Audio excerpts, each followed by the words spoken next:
Hello and welcome to Mind Shifters Radio. I'm Tim Hayes. I'm your host for the first hour. And today is Monday, January 27th, 2025.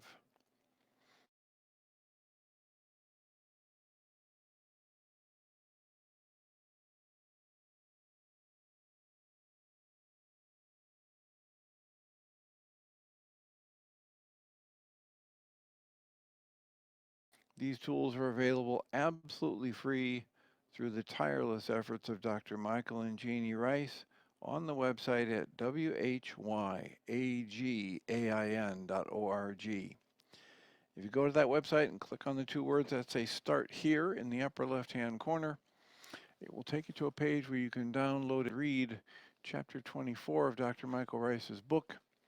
His book is titled, Why Is This Happening to Me Again?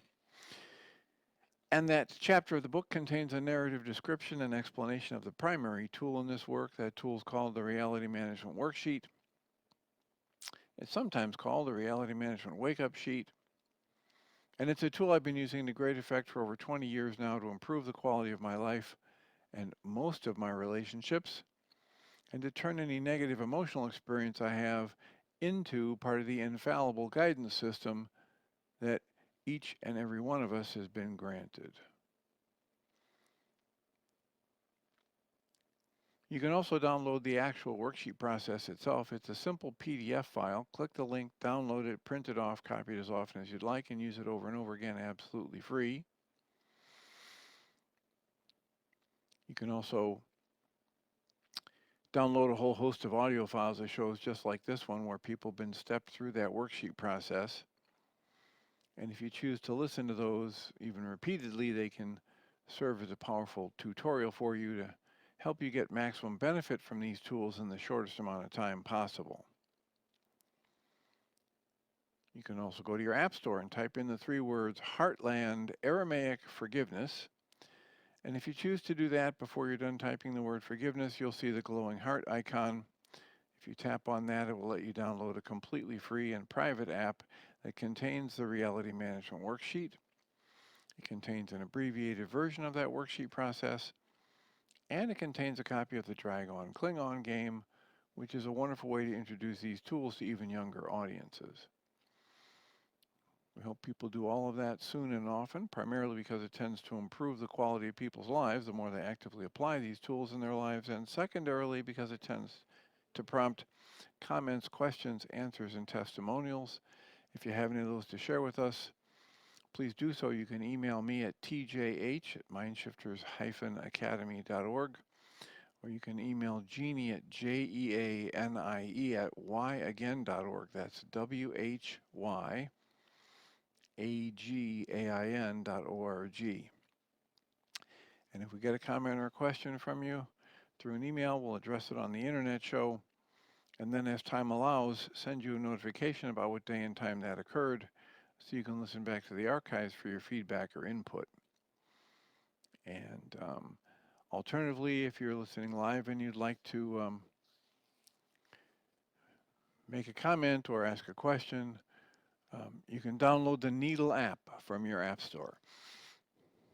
Needle, N-E-D-L, AI for radio tuning. And once you download that app, sign in, like the show. Every time the show goes live, they will send you a ping on your phone. And it also gives you the option then to be able to type in a comment or raise a hand and talk to us live. And we're greatly appreciated whenever anybody does any of that, because it makes it so much easier for us to live into our intention with this work. The intention we have with this work is to be of service.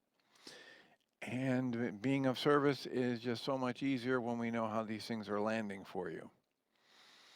So please let us know what's on your mind, what's working well for you, what would you appreciate having more of in this time together on the internet show. And again, either send an email or type directly into the app or raise a hand to speak to us through the app. So today's Monday. It's been a busy week. Busy weekend, busy week ahead. How can we support you? What is on your mind about anything we've talked about in the past 14 years on this show, and or specifically the kinds of things I've been reading recently from Thich Nhat Hanh's book, Being Peace? Comments, questions, answers are greatly welcome. If no one raises a hand or has a comment, I will get back to where we left off from Thich Nhat Hanh's book, Being Peace. He was talking about how some Buddhist writings say that feelings are of three kinds: the pleasant, the unpleasant, and the neutral. He says we step on a thorn, we have an unpleasant feeling. When someone says nice things to us, or things we interpret as nice, they might say, you're very smart or you're very beautiful, and then we generate a pleasant feeling. He says there are neutral feelings, such as when you sit there and you don't feel either pleasant or unpleasant, and that's what the Buddha's writings say. He finds this analysis incorrect. He says a so-called neutral feeling can become very pleasant. If you sit down very beautifully and practice breathing and smiling, you can be very happy. When you sit in this way, you're aware that you have a feeling of well-being, that you don't have a toothache, that your eyes are capable of seeing forms and colors, and you just wonder, isn't this wonderful? He says, for some people, work is unpleasant. They suffer when they have to work. For other people, if they're forbidden from working, that is unpleasant. He writes, I do many kinds of work. And if you forbid me from binding books, from gardening, from writing poetry, from practicing walking meditation, from teaching children, if I was forbidden to do those things, I would be very unhappy. To me, work is pleasant. Pleasant or unpleasant depends on your way of looking.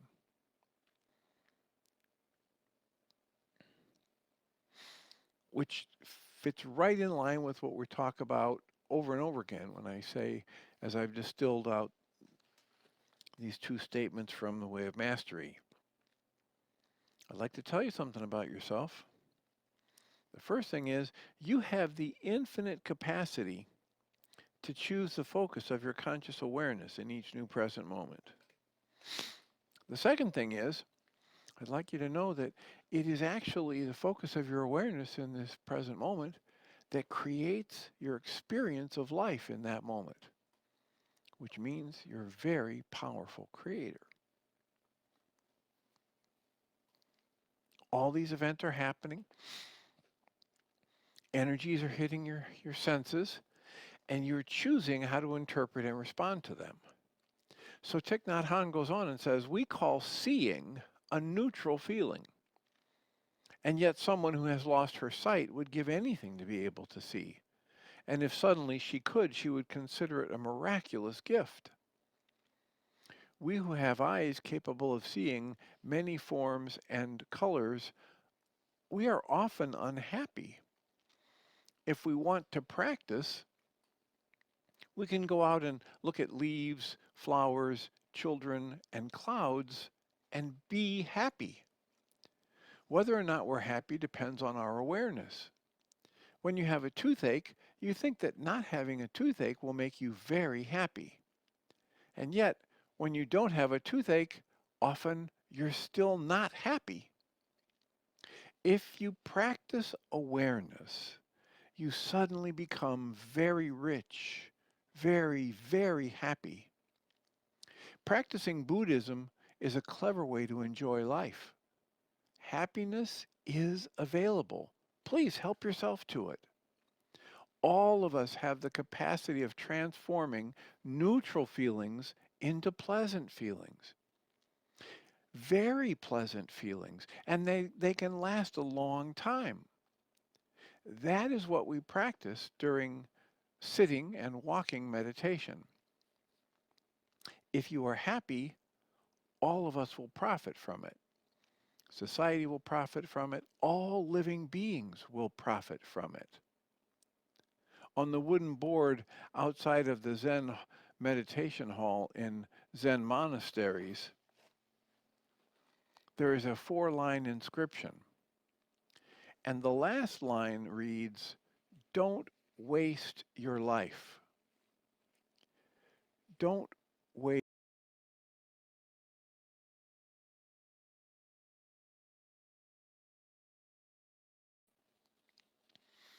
Our lives are made of days and hours, and each hour is precious. Have we wasted our hours and our days? Are we wasting our lives? These are important questions. Practicing Buddhism is to be alive in each moment. When we practice sitting or walking, we have the means to do it perfectly. During the rest of the day, we also practice.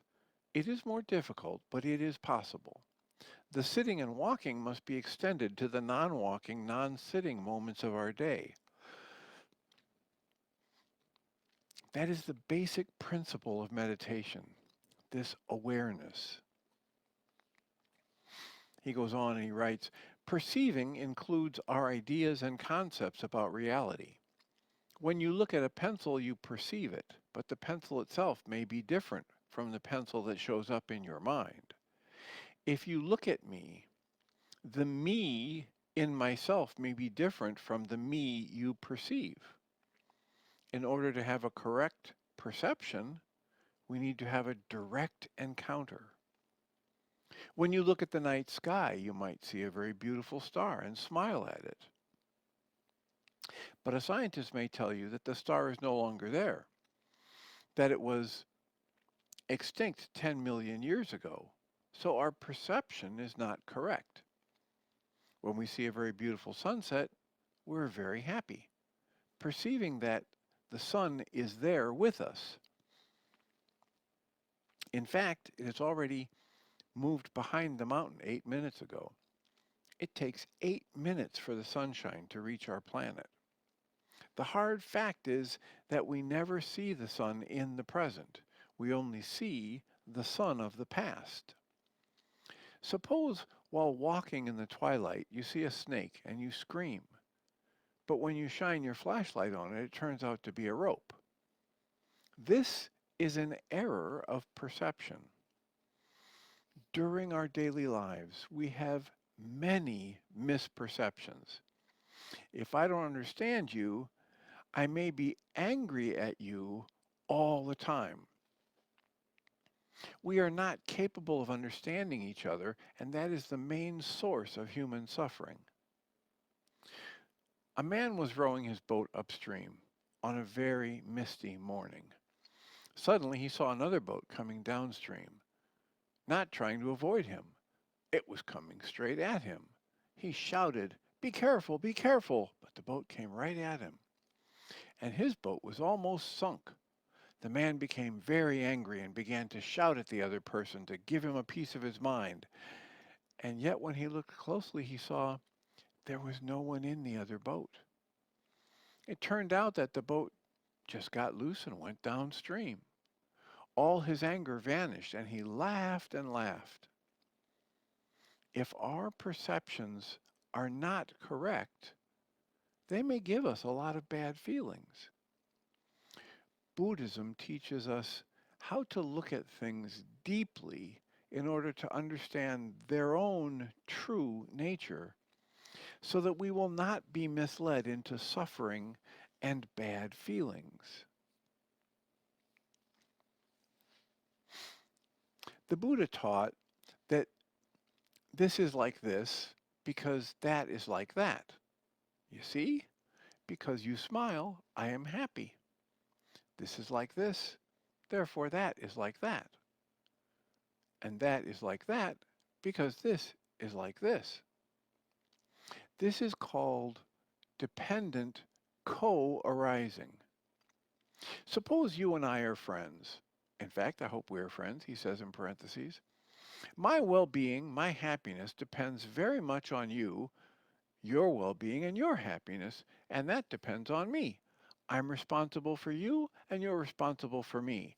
Anything I do wrong, you will suffer. Anything you do wrong, I will suffer. Therefore, in order to take care of you, I have to take care of myself. There is a story in the Pali Canon about a father and a daughter who performed in the circus. The father would place a very long bamboo stick on his forehead, and his daughter would climb to the top of the stick. When they did this, people gave them money to buy rice and curry to eat.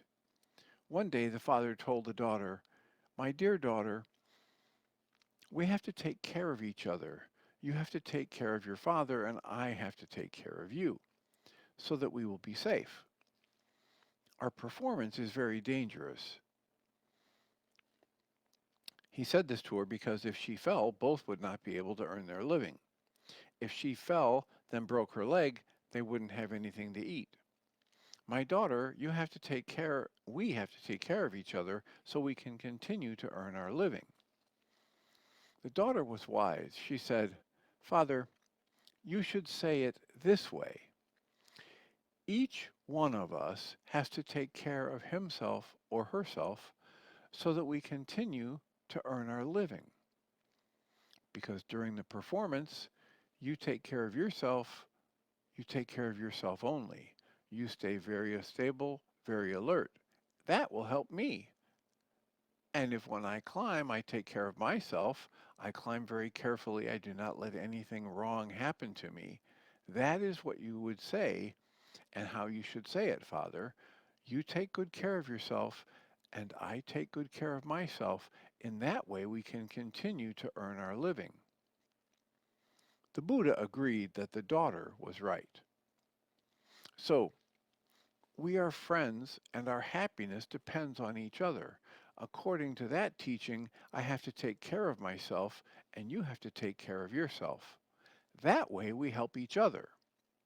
And that is the most correct perception.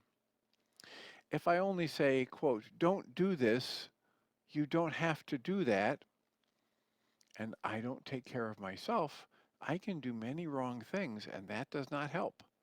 I have to take care of myself knowing that I'm responsible for your happiness, and if you do the same, everything will be all right. This is the Buddha's teaching about perception based on the principle of dependent co-arising. He says Buddhism is easy to learn. Now, there's a lot of talk about the back and forth, who needs to take care of who and who's causing who pain and who's suffering, etc. And in this work, all we would say is the benefit of focusing on taking care of myself the best I can is that it has me focusing on things that I have control over. If I try to focus on you and making you happy, I don't have control over that. So now I'm focusing on something I don't have control over. It won't be long before I feel out of control. I'll get upset. I'll get sad. I'll feel, unlistened to. I'll feel taken advantage of because I'm focusing my energy on things I don't have any control over. If I focus on taking care of myself, if I do the best I can to be the best kind of person I know how to be and keep myself healthy, then I'm focusing on things I have control over. So again, we're almost 20 minutes into this first hour, and we'd like to extend the invitation to people to make a comment in the app or raise a hand to speak directly to us through the app. That would be the Needle app, N-E-D-L, from your app store. And again, if you're listening at live.needle.com/mindshiftersradio, we're glad you're here. And yet, if you want to make a comment or do a live call-in, you need to download the Needle app and sign in that way. So, Thich Nhat Hanh, in the book Being Peace, he goes on and he says, the Buddha had a special way to help us understand the object of our perception. He said that in order to understand, You have to be one with what you want to understand. This is doable. About 15 years ago, I used to help a committee for orphans, victims of the war in Vietnam. From Vietnam, they sent out applications, one sheet of paper with a small picture of a child in the corner. It would tell the name, the age, and the conditions of the orphan. We were supposed to translate it from Vietnamese to French, English, Dutch, or German in order to seek a sponsor so that the child would have food to eat and books for school, and would be put into the family of an aunt or uncle or a grandparent. Then the committee could send the money to the family member to help take care of the child. Each day I helped translate about 30 applications into French. The way I did it was to look at the picture of the child. I didn't read the application, I just took time to look at the picture of the child. Usually, after only 30 or 40 seconds, I became one with the child. I don't know how or why, but it's always like that. Then I would pick up the pen and translate the words from the application onto another sheet. Afterwards, I realized that it was not me who had translated the application. It was the child and me, the child who had become one with me. Looking at his face or her face, I got motivated, and I became him and he became me, and together we did the translation. It's very natural. You don't have to practice a lot of meditation to be able to do that. You just look, you allow yourself to be, and then you lose yourself in the child, and the child in you. This is one example which illustrates the way of perception recommended by Buddha. In order to understand something, you have to be one with that something. And if you've been around for a while, you've heard me mention this story from Guy Finley, where a seeker is doing his meditation, doing his reading, going to a workshop, and he wakes up one morning and he's reached a whole new level. He wakes up in a new kingdom. And in the new kingdom, he finds himself in a new house, and there's a knock on the door, and he goes to the door, and it's a minister there to show him around the house. And he shows him around the garden, and he shows him around the living room and the kitchen and the bathroom and all this lovely stuff. And he tells him about how life in this kingdom might be different from the kingdom that the traveler came from. And then he leaves. And then he comes back a couple weeks later and he says, "So how's it going?" And the traveler to the new kingdom said, "This is a horrible place. Everything is backwards here." And the minister said, "What do you mean?" And he said, "Well, I met this guy. He was driving a fancy car. He looked like he knew what he was doing. I got involved with him and I lost $1 million. And this other woman was walking by and she's all, dressed to the nines and looks like she really got her act together. I got involved with her and lost another $1 million. Then I saw this person in a store and they were the most hideous thing I ever saw. I couldn't wait to get away from them. Later on the street, I saw this person do the most loving thing I'd ever seen happen. Everything's backwards in this kingdom. Nothing makes sense here." And the minister said to the traveler, "Well, let me ask you something. Are you looking out your window in the proper way?" And the traveler thought, "What kind of crazy question is this?" He said, "What do you mean, am I looking out the window in the right way?" And the minister said, "Well, when I showed you around to your new home a couple weeks ago, we came in here to the front room, and there's this great big bay window, and I explained to you how it's highly reflective for a reason. Because in this kingdom, in order to see anything accurately, you must first see yourself in whatever or whoever you're looking at." This is exactly what my eye and ear tells me Thich Nhat Hanh is talking about from the Buddha's teachings. You become one with the child, you realize everything that you're projecting into your perception of that child is coming from your history. And we're all connected in various ways. And we do not have to wait for something shocking to happen. We can start practicing allowing ourselves to just be and then lose ourselves in whoever we're looking at. In order to understand something, you have to be one with that something. One of Guy Finley's teachings is that the world is set up in such a way that whatever you focus your attention upon,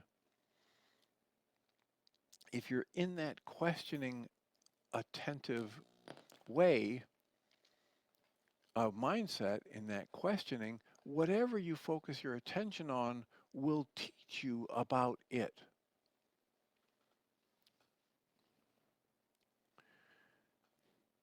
Thich Nhat Hanh goes on and says, the French language has the word comprendre, C-O-M-P-R-E-N-D-R-E, which means to understand, to know, to comprehend. Com, C-O-M, means to be one, to be together, and prende means to take or to grasp. To understand something is to take that thing up and to be one with it. The Indians have a wonderful example. If a grain of salt would like to measure the degree of the saltiness of the ocean, to have a perception of the saltiness of the ocean, it drops itself into the ocean and becomes one with it. And the perception is perfect. Nowadays, nuclear physicists have begun to feel the same way. When they get deeply into the world of subatomic particles, they see their mind in it. An electron is, first of all, your conception of the electron. The object of your study is no longer separated from your mind. Your mind is very much in it. Modern physicists think that the word observer is no longer valid because an observer is distinct from the object he observes. They have discovered that if you retain that kind of distinction, you cannot go very far in subatomic nuclear science. So they have proposed the word participant. You are not an observer, you are a participant. That is the way I always feel when I give a lecture. I don't want the audience to be outside, to observe and to listen only. I want them to be one with me, to practice, to breathe. The speaker and the people who listen must become one in order for the right perception to take place. Non-duality means not two, but not two also means not one. That is why we say non-dual instead of one, because if there is one, there are two. If you want to avoid two, you have to also avoid one.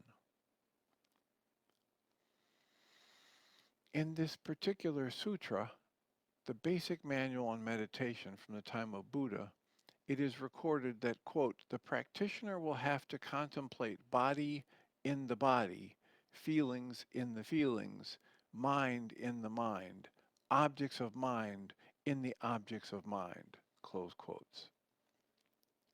These words are clear. The repetition of, quote, body in the body is not just to underline the importance of it. Contemplating body in the body means that you do not stand outside of something to contemplate it. You must be one with it. With no distinction between the contemplator and the contemplated. Contemplating body in the body means that you should not look on your body as the object of your contemplation. You have to be one with it. The message is clear. Non-duality is the key word for Buddhist meditation. And of course, just the concept of the meaning behind these words is enough to trip most of us up. And I like to say when we start discussing these things, please remember with all of this that we're simply using words to point at things that go way beyond words each new heartbeat. And if it doesn't make any sense to you to say you have to become one with whatever you're observing in order to understand it, then just practice questioning, what does that mean? What would it feel like? Just like the Way of Mastery says, here's an exercise. What if you decided to sit in a chair as though you were the Christ for 5 minutes? Just sit there for 5 minutes and imagine what it would feel like if you were the Christ, if you had direct access to the Christ mind energy. Now, when we begin that, we have no idea what it means.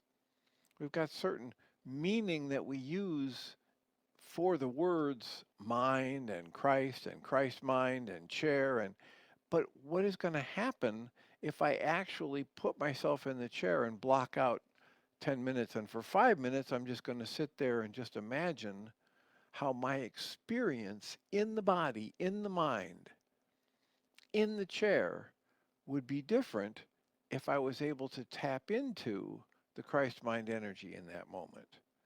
And it's only through the process of engaging that activity that I would start to have an experience that I might need additional words for to try and convey to somebody else.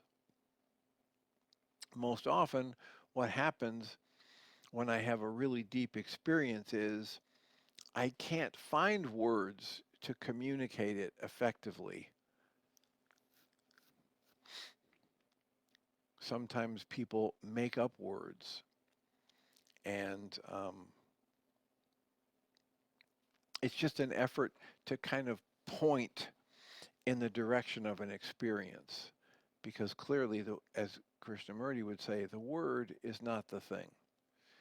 And Krishnamurti, as a speaker, would often say just what Thich Nhat Hanh was saying here, that when he speaks, he's not lecturing, he's in a discussion.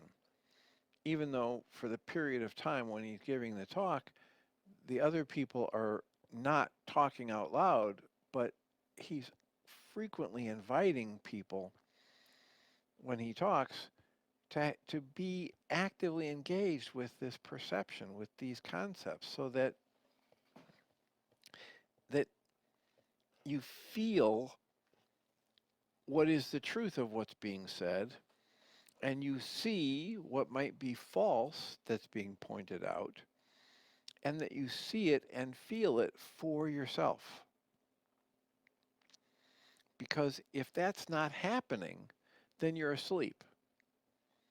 If you're just nodding and saying, oh yes, I agree, oh yes, wonderful, oh yes, you're so brilliant, then you're missing the entirety of the experience of exploration. You're missing getting to know yourself, getting to know the subject or the object. You're missing life, as he talked about here from the Buddhist tradition. So plenty of time for a comment or a question through the Needle app. I keep checking. There are no comments. There are no callers listed who want to say hello. We do have listeners in the queue. Thank you all for being here. Please remember, if you want to type a comment in the app or say hello through the phone, you need the app from your app store. And even if it seems like I'm in the middle of reading something or I'm on a roll in a monologue, we strongly encourage people to raise a hand or type a comment.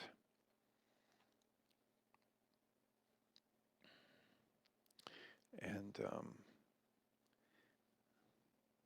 that will remain that way as long as I can imagine that I would be doing these shows. So if at any point in time something moves you to ask a question or ask me to slow down, or you would like to say that you disagree with an observation, please do so. Thich Nhat Hanh goes on in his book Being Peace, and he writes, "To sit is not enough. We have to be at the same time."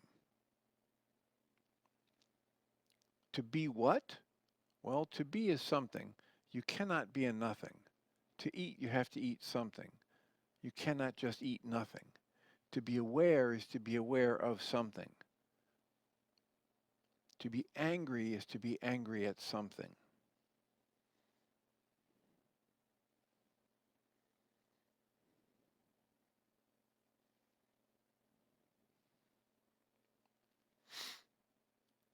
So to be is to be something, and that something is what is that is going on in your body, in your mind, in your feelings, and in the world.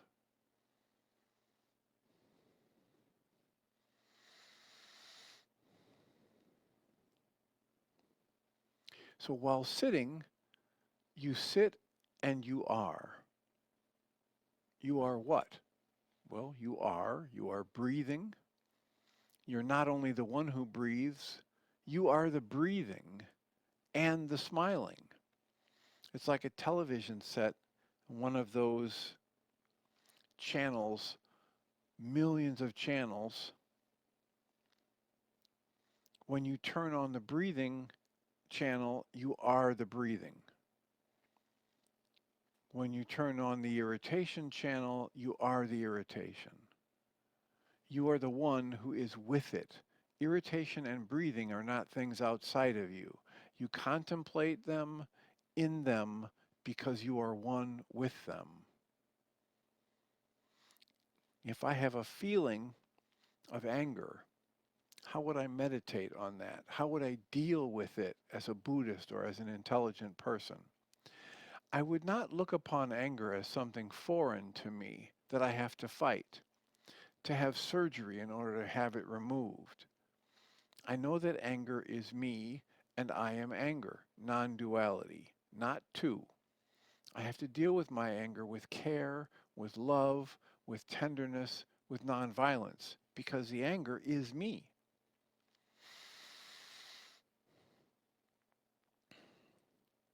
I have to tend to my anger as I would tend to a younger brother or sister. I have to tend to my anger with love and with care because I myself am anger. I am in it. I am it. In Buddhism, we do not consider anger, hatred, greed as enemies that we have to fight, to destroy, or to annihilate. If we annihilate anger, we annihilate ourselves. Dealing with anger in that way would be like transforming yourself into a battlefield, tearing yourself into parts, one part taking the side of the Buddha, other part taking the side of the Mara. If you struggle in that way, you do violence to yourself. If you cannot be compassionate to yourself, you will not be able to be truly compassionate to others. When we get angry, we have to produce awareness. I'm angry. Angry is in me. I am anger. That is the first thing to do. This reminds me of a lecture by Krishnamurti where he said, we must learn to embrace our negative emotions and comfort them the way we would a wounded child. Being gentle with myself is one of the most important things I've learned to do in the past 25 or 30 years of my own personal work.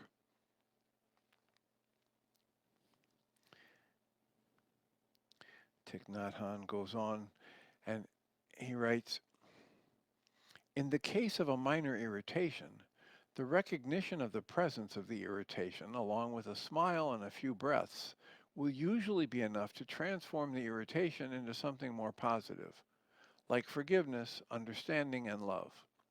Irritation is a destructive energy. We cannot destroy the energy, we can only convert it into a more constructive energy. Forgiveness is a constructive energy. Understanding is a constructive energy. Suppose you are in the desert and you only have one glass of muddy water. You have to transform the muddy water into clear water to drink it. You cannot just throw it away. So you let it settle for a while and clear water will appear.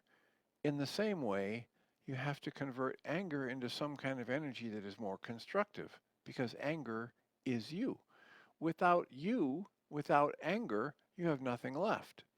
That is the work of meditation, to sit with and allow.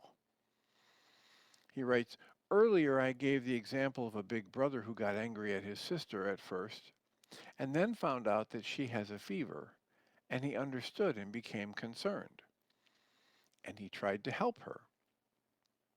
So, the destructive energy of anger, because of understanding, is transformed into the energy of love. Meditation on your anger is, first of all, to produce awareness of anger. I am the anger. And then to look deeply into the nature of anger. Anger is born from ignorance. And anger is a strong ally of ignorance. Perceptions are perceptions of your body, feelings, mind, nature, and society. We should have a good perception of the oak tree in order to see its Buddha nature, its function as a Dharma teacher. We have to perceive our political and economic systems correctly in order to see what is going wrong. Perception is very different from our well-being, for our peace. Perception should be free from emotions and ignorance, free from illusions. Now, my eye and ear is saying that what they're talking about here with their words is different than what the Way of Mastery talks about using the word perception, because Way of Mastery says, I realized that the greatest gifts I could ever receive would only come to me if I dismantled my perceptions, my judgments, my labels about you, my brother and sister, and the world around me. And here, in Thich Nhat Hanh's writing, he uses perception in the way of an error of perception and a clarity of perception. In the Way of Mastery, there's very, very clear that every time I perceive, I am creating error. I'm creating judgment. I'm creating an illusion and then trying to relate to the illusion as though it were the truth.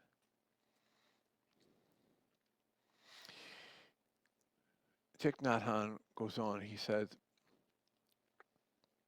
in Buddhism, knowledge is regarded as an obstacle to understanding, like a block of ice that obstructs water from flowing. It is said that if we take one thing to be the truth and cling to it, even if truth itself comes in person and knocks at our door, we won't open it.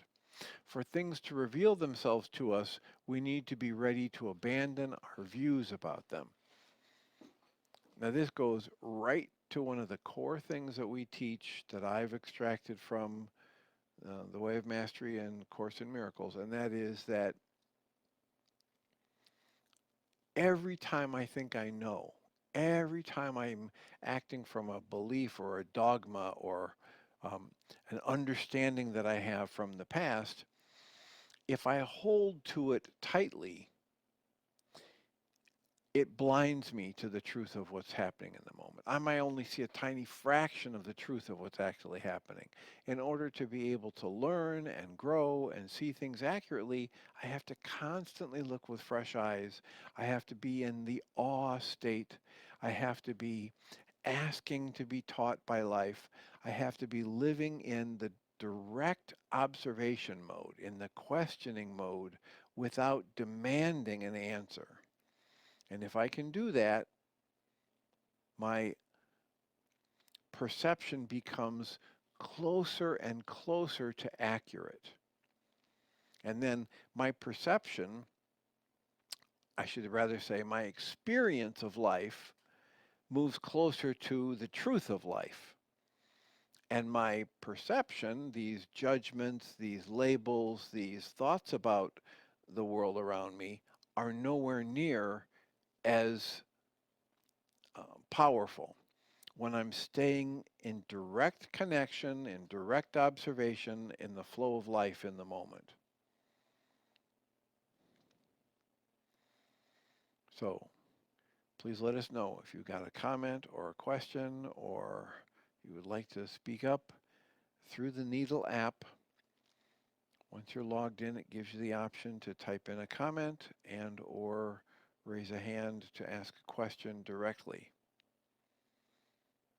And we've got about 10 or 15 minutes left, depending upon how long I take this first hour before giving the app a rest and welcoming Michael and Jeannie.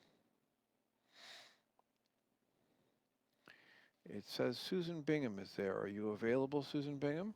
Hi. Yep. Hello. Hi. So, if we really perceive correctly, which Michael Ryce would say we are in actuality, we're no longer perceiving. Perceiving implies an error, according to Michael Ryce, anyway, and maybe the Course in Miracles. If we perceive correctly, i.e., we see in actuality, we will never be mad. Is that true? Well, you know, there, there's a there are some spiritual teachings that guess that that's the case. I don't know the truth of it. Mm. I know that as we've talked so much on here before about how the very best use I have found for any of these unpleasant negative emotions, right? The anger, the fear, the sadness, the hurt, the guilt, the shame. So the very best use I have found for them is to relate to them as though they are an alarm system trying to get me to wake up to the fact that I have made a judgment about something that's not accurate. Or could you make a judgment about something that is accurate? Not if I'm generating a negative emotional state around it. Okay. That the the the teaching is that the negative emotional state is the indication of the error in my thought process.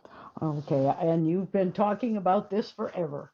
And that's, I get it. Okay. And what I can tell you is that my life has worked out better and better and better the more that's the use I put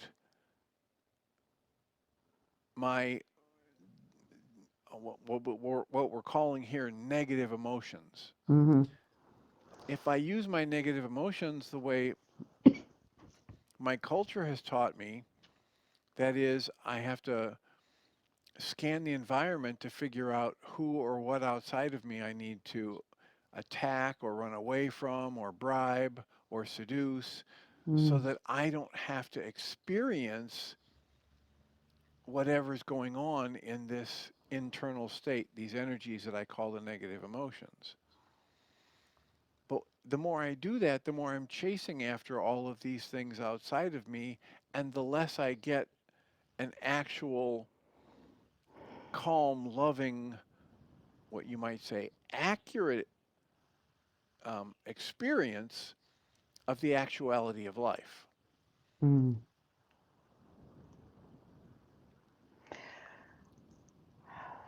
So I'm catapulted right into your forgiveness pattern and wanting to be right. So I'm having to give up being right.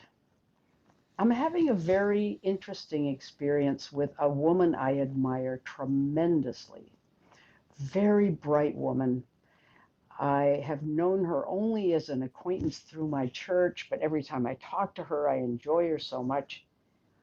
And one on one, we do really well if unless we get into anything political because we're on opposite sides of the fence in that area.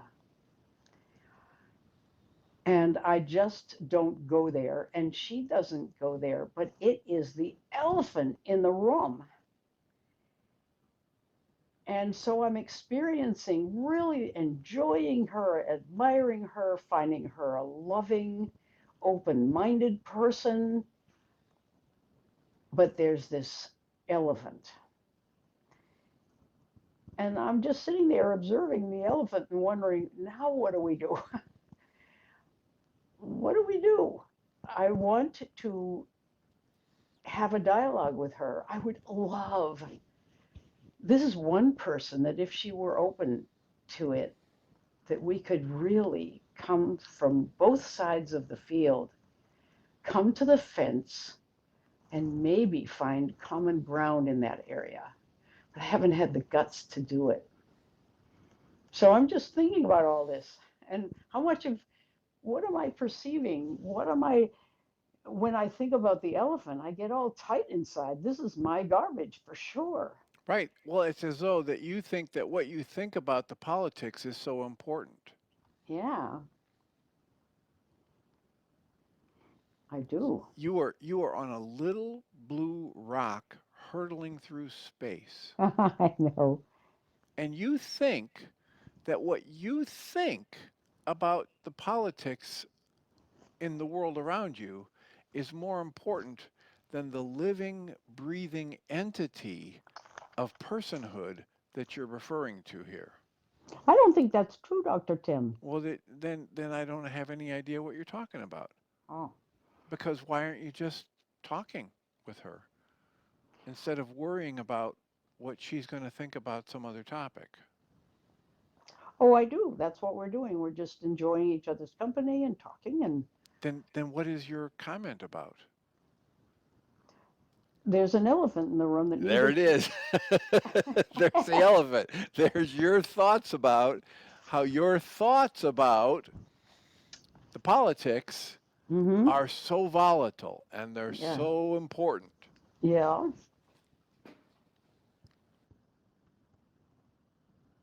Yes.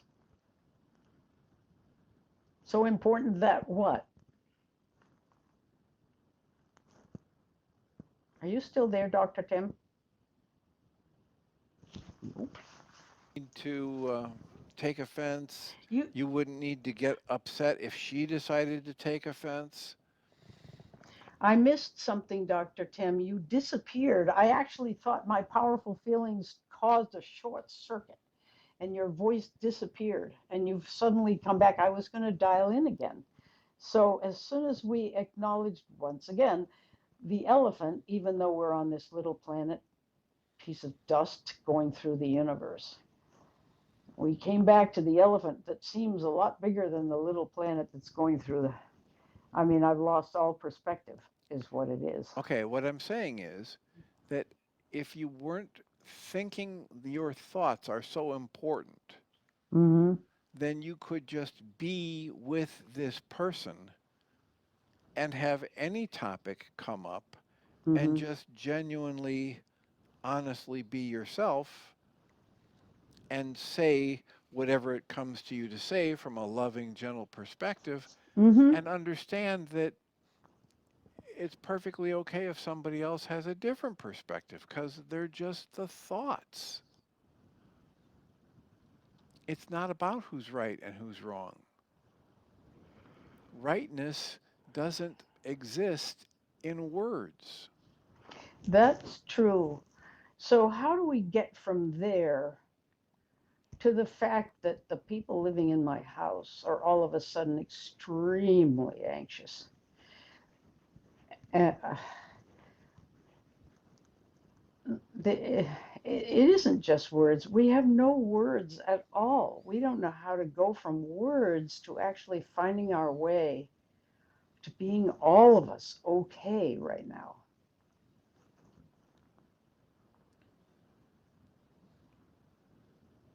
How so? Is that a question? Yes, how is it that you can't find any way to be okay right now? What are you using to create your unokayness? Fear, worry, yeah. Not being in the present for sure. Yeah, Nothing's happening right now. yeah. Well, there you have it.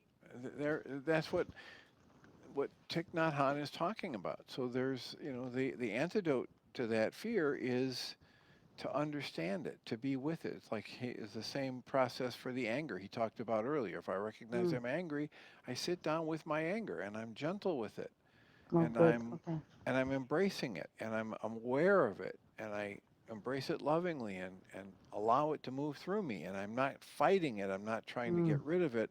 I'm using it as a valid energy experience, a part of my life experience in the moment, part of my education to life in this moment. I ask it to teach me what it has to offer. I do the walking or the sitting meditation. That's what Thich Nhat Hanh's talking about, whether it's Mm. anger or fear or Mm. confusion or hurt.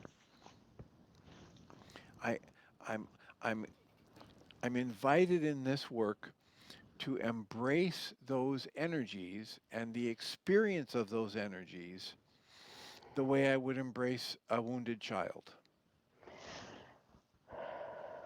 Yeah. Well, I don't know whether it's because I'm 80 years old and losing brain cells fast, or whether, I mean, I didn't connect anger with fear. I didn't connect that I could do the same thing with fear that I could do with anger that you just talked about. I didn't make the translation. I apologize. My brain cells apologize. No apology necessary. And watch what happens if you decide to give it a try. I will. I'll do it. It sounds like a much better plan than the one I'm on. Yeah, when we understand that we are the ones that are creating our emotions, or back to the beginning of the way of mastery, that we only experience the result of our choices. So I choose to interpret and respond to this situation in this particular way. Mm, I choose to say this is what it means. mm-hmm. And as I do that, I create an experience for myself.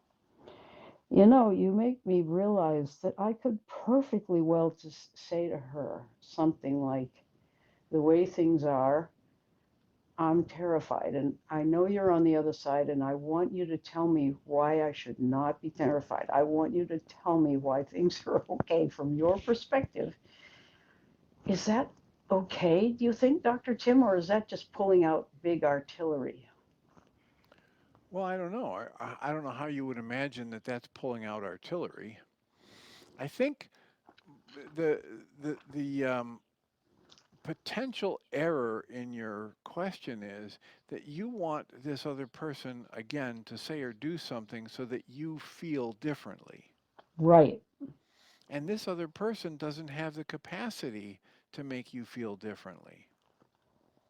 Well, she might. She's smarter than I am.